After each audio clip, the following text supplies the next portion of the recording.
నమస్తే. Strike talk కార్యక్రమానికి స్వాగతం. 99 TV chief editor and senior journalist Satish గారు మనతో ఉన్నారు. సతీష్ గారు నమస్తే. సాదిక్ సౌజన్య కేసులో కీలక విషయాలు బయటకు వస్తూ ఉన్నాయి. సౌజన్య ఒక సూసైడ్ నోట్ రాసింది. అది సాదిక్ చూపించి పోలీసులు విచారణ చేస్తున్న సమయంలో ఆ చేతి వ్రాత తనది కాదు, ఇది ఎవరో రాశారు, మా ఇద్దరి మధ్య మంచి సంబంధమే ఉంది, ఇన్ఫ్యాక్ట్ వాళ్ళ అబ్బాయితో కూడా చాలా మంచి సంబంధాలే ఉన్నాయి అని చెప్పి విచారణలో చెప్తూ ఉన్నట్టుగా వార్తలు వస్తూ ఉన్నాయి. అండ్ సౌజన్య మీద కూడా, సౌజన్య వాళ్ళ మామ జగదీశ్వర్ రెడ్డి వాళ్ళ ఫాదర్ కీలకమైన ఆరోపణలు చేశారు. సౌజన్య పాత్ర కూడా ఉంది అని చెప్పి చాలా కరాఖండిగా చెప్పారు. అండ్ ఈ ఇష్యూలో లవ్ జిహాద్ జరిగింది.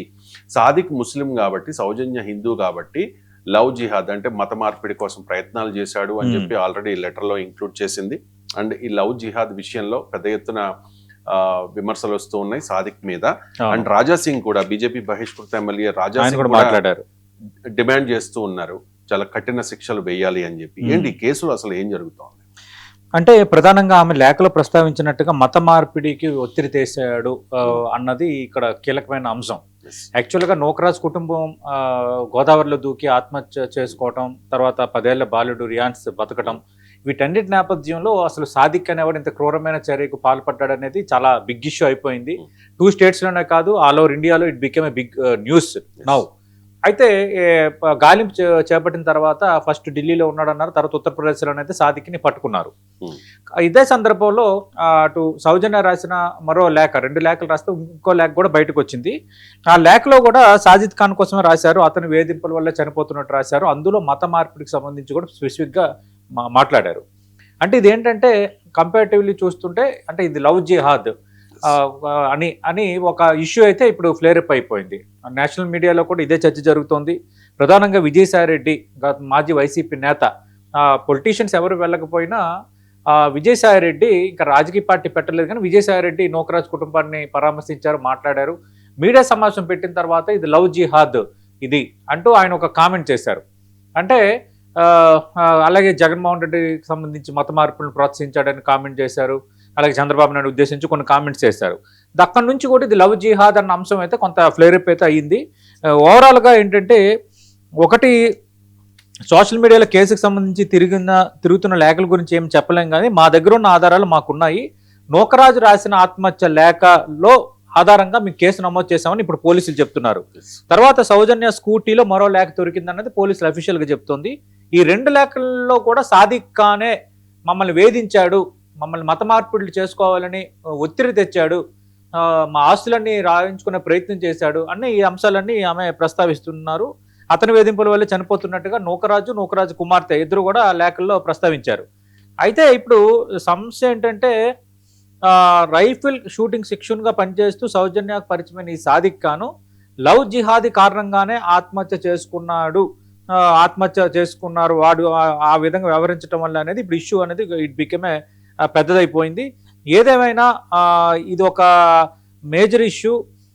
స్పెసిఫిక్గా నోకరాజు తన భార్య, మనవడు కార్తికేయ, సౌజన్య కుటుంబం మొత్తం ఇస్లాం మతం స్వీకరించాలని ఒత్తిడి తెచ్చాడు సాదిక్. లేని పక్షంలో ప్రైవేట్ ఫోటోలు, మొత్తం వీడియోలు బయట ప్రపంచానికి రిలీజ్ చేస్తానని చెప్పాడు. అంటే తల్లి సౌజన్యాన్ని వంచడమే కాకుండా ఆమెకు సంబంధించిన ప్రైవేట్ ఫోటోలను కూడా బహిర్గతం చేస్తాను అని వేధించాడు. దానికి ఒకటే కారణం చూపించాడు, ఇస్లాం మతం స్వీకరించాలని ఒత్తిడి చేశాడు అనేది ఇప్పుడు లేఖలో ప్రస్తావించారని అంటుంది.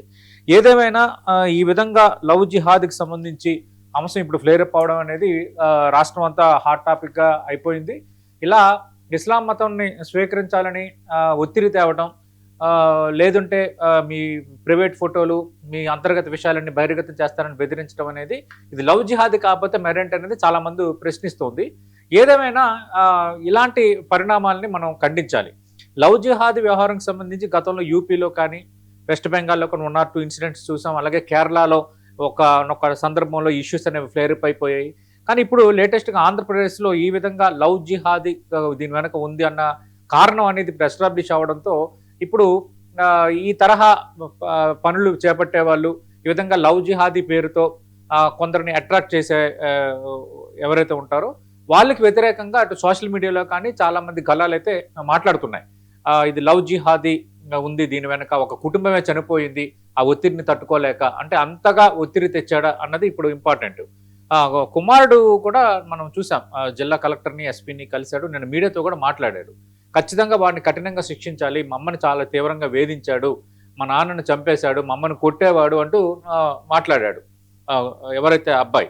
అలాగే 3వ తరగతిలో నాకు పరిచయం అయ్యాడు, షూటింగ్ కోచ్గా మా స్కూల్లో పనిచేశాడు, మానేసిన తర్వాత కూడా కోచింగ్ సెంటర్కి నేను వెళ్ళేవాడిని, వాడు చాలా అరాచకాలు సృష్టించాడు, మా కుటుంబాన్ని అంతటిని బెదిరించాడు, బ్లాక్మెయిల్ చేశాడని ఒక 10 ఏళ్ల బాలుడు మాట్లాడడం కూడా అందరికి చాలా అందులో ఆశ్చర్యం అనేది కనిపిస్తోంది.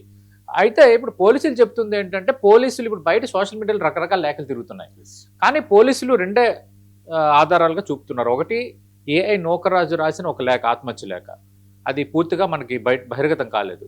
కానీ సౌజన్య రాసిన మరో లేఖ స్కూటీలో దొరికింది, అదొకటి. రెండో లేఖ రాశారన్న దానిపైన పోలీసులు అఫీషియల్ వివరణ అయితే ఇవ్వట్లేదు.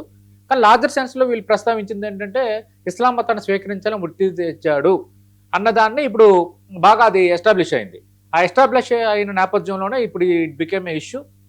లవ్ జిహాద్ అని ఎలా అంటారు, సౌజన్య కూడా తప్పు చేసింది కదా, సౌజన్య మామే భాస్కర్ రెడ్డి ఆరోపిస్తున్నాడు కదా, సౌజన్య సాదిక్ కలిసి భర్త జగదీష్ రెడ్డిని చంపేశారు అని సోయాన మామే ఆరోపిస్తున్నాడు కదా, జగదీష్ రెడ్డి తండ్రి ఆరోపిస్తున్నాడు కదా, ఇందులో లవ్ జిహాద్ ఏముందని మరికొందరు ఆరోపిస్తున్నారు. అండ్ విషయం ఏమైపోయిందంటే, లార్జర్ సెన్స్లో సాదిక్ అనేవాడు క్రూరుడే, సాదిక్ అనేవాడు దుర్మార్గుడు, వాడికి కఠినమైన శిక్ష పడాలి. నిన్న సౌజన్య కుమారుడు ఏదైతే డిమాండ్ చేశాడో అదే జరగాలి. అదే సందర్భంలో సౌజన్య మామ వచ్చి నిన్న మాట్లాడేసరికి, భాస్కర్ రెడ్డి మాట్లాడేసరికి, ఇప్పుడు సౌజన్యపై కూడా ఒక 30% అనుమానపు అంశం అనేది తెర ముందుకు బయలుదేరింది. అంటే చాలా రోజులుగా ఇద్దరు సాన్నిధ్యంగానే మెలిగారు, జగదీష్ రెడ్డి అడ్డు తొలగించాలనుకున్నారు అన్న అంశాలని సౌజన్య మామ మాట్లాడుతున్నారు భాస్కర్ రెడ్డి. అందుకు ఇప్పుడు ఇది ఒక బిగ్ ట్విస్ట్ గానే ఉంది. ఈ ట్విస్ట్ ఇలా కొనసాగుతుండగానే ఇప్పుడు లవ్ జిహాద్ అంశం అనేది ముందుకు వచ్చింది. అంటే లవ్ జిహాద్ అనేది ఎంతవరకు తప్పో, అదే సందర్భంలో మరి భాస్కర్ రెడ్డి చేస్తున్న ఆరోపణలు పూర్తిగా మనం కొట్టిపారేద్దామా, భాస్కర్ రెడ్డి తప్పుగా మాట్లాడుతున్నా అనుకుందామా? నిజంగా సాదిక్ ఈ లెవెల్లో వేధిస్తే, ఈ లెవెల్లో టార్చర్కి గురి చేస్తే మరి ఎందుకు ప్రత్యేకంగా ఇన్ని సంవత్సరాలు భరించాల్సి వచ్చింది, ఎందుకు ఇన్ని సంవత్సరాలు బేరుబుల్గా ఉండాల్సి వచ్చింది అన్నది ఇప్పుడు అక్కడ రాజమండ్రిలో కానీ మిగతా అంశాల్లో కానీ తలెత్తుతున్న ప్రశ్నలు. ఏదేమైనా ఇది చాలా ఇంట్రెస్టింగ్ ట్విస్ట్స్. అంటే ఒక ఇన్సిడెంట్ జరిగినప్పుడు 1-2 ట్విస్ట్లే ఉంటాయి, కానీ ఇదేంటంటే ఈ సౌజన్య ఏఐ నోకరాజ్ కుటుంబం ఆత్మహత్యకు సంబంధించి మొత్తం రకరకాల ట్విస్టులు అయితే వస్తున్నాయి. కానీ అన్నిటికంటే మించి లవ్ జిహాద్ అంశం ఇప్పుడు ఫ్లేరప్ అవుతుంది. నిజంగా అది జరిగింది అన్నది పూర్తిగా తేలితే మాత్రం ఖచ్చితంగా సాదిక్ లాంటి వాళ్ళని కఠినంగా శిక్షించాలి.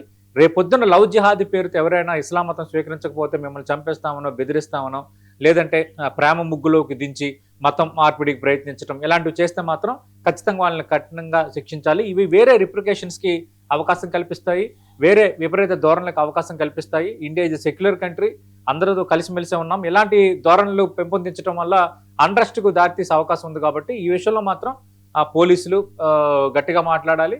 అలాగే సామాజిక పరమైన అంశం కాబట్టి దీన్ని ఏదో ఒక పెద్ద ఫ్లేరప్ చేసి హిందూ ముస్లిం మధ్య ఏదో ఒక గొడవ సంబంధించిన అంశంగా కాకుండా ఆ ఇన్సిడెంట్ వరకే ఈ సామాజికవేత్తలు వీళ్ళందరూ మాట్లాడితే కొంత మన ఇండియన్ క్యారెక్టర్ ఏదైతే ఉందో, ఈ సెక్యులర్ అనే క్యారెక్టర్ని కాపాడిన వాళ్ళు అవుతారు.